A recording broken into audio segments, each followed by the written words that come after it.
오늘 아침 출근길 사람들이 가장 관심 있는 이슈는 무엇일까요? 매일 아침 관심이 높은 키워드를 골라 전해드리는 오늘의 핫 키워드입니다. 정부가 일부 방역 조치를 완화하면서 위드 코로나 대신에 단계적으로 일상을 회복하는 방안을 논의하고 있다고 밝혔습니다. 정부는 위드 코로나라는 용어는 사용을 자제해달라고 당부했는데요. 위드 코로나는 자칫 사회적 거리두기를 없앤다는 의미로 받아들여져서 방역 긴장감이 낮아질 수 있다는 겁니다. 대신 기존 방역 관리 체계를 유지하면서 점진적으로 나아간다는 의미에서 단계적 일상 회복 방안을 논의하고 있다고 말했습니다. 사회적 거리두기 단계가 없어지진 않을 것이고 코로나 유행이 안정화돼야 방역 체계 조정도 검토할 수 있다고 밝혔습니다. 누리꾼들의 의견은 다양했습니다. 해외 사례를 참고해서 우리도 위드 코로나로의 전환을 생각해봐야 하는 것 아니냐는 의견부터 더 강력한 정책으로 확산세를 잡고 이후 상황이 안정되면 그때 규제 완화를 하는 게 낫다는 의견도 있었습니다.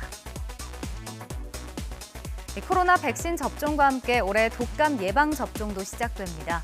오늘 14일부터 순차적으로 진행되는데요.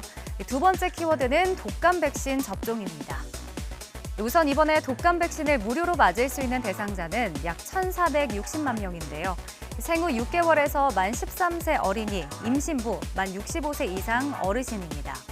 올해는 코로나 백신 접종도 진행되고 있어서 독감 백신은 대상과 연령별로 접종 시기를 다르게 하고 사전 예약을 통해 분산한다는 계획입니다. 코로나 백신을 접종하면 독감 백신은 안 맞아도 된다고 생각하는 분들 있으실 텐데요.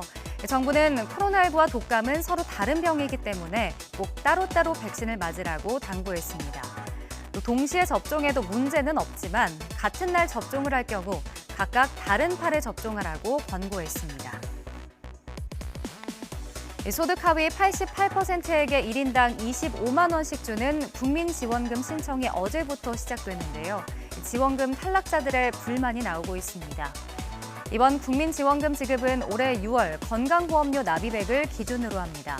1인 가구는 17만 원, 또 4인 가구는 31만 원 이하일 때 받을 수 있죠.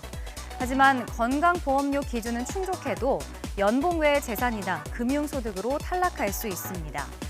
지원금을 받지 못한 게 이해가 가지 않는다는 글도 인터넷에서 쉽게 볼 수 있는데요. 지원금 지급 대상자 선정에 이의가 있으면 온라인 국민신문고나 주민센터에 이의 제기도 가능합니다. 누리꾼들은 아이가 있는 맞벌이고 전세 대출도 있는데 건강보험료 기준 때문에 못 받았다. 또 나보다 월급 많이 받는 직장 상사는 지원금을 받는다. 경기도민은 다 받는데 형평성에 어긋난다는 댓글을 달았습니다. 코로나 이후 두 번째로 맞는 올 추석 연휴가 2주도 남지 않았죠. 추석 차례상이 오늘 마지막 키워드입니다. 올해 추석 차례상 비용은 전통시장이 22만여 원, 대형마트는 28만여 원으로 전통시장이 21% 정도 저렴합니다. 하지만 지난해보다 차림 비용이 9.3% 상승해서 부담은 커졌습니다. 특히 배와 달걀 가격이 크게 올랐는데 지난해보다 20% 넘게 인상됐습니다.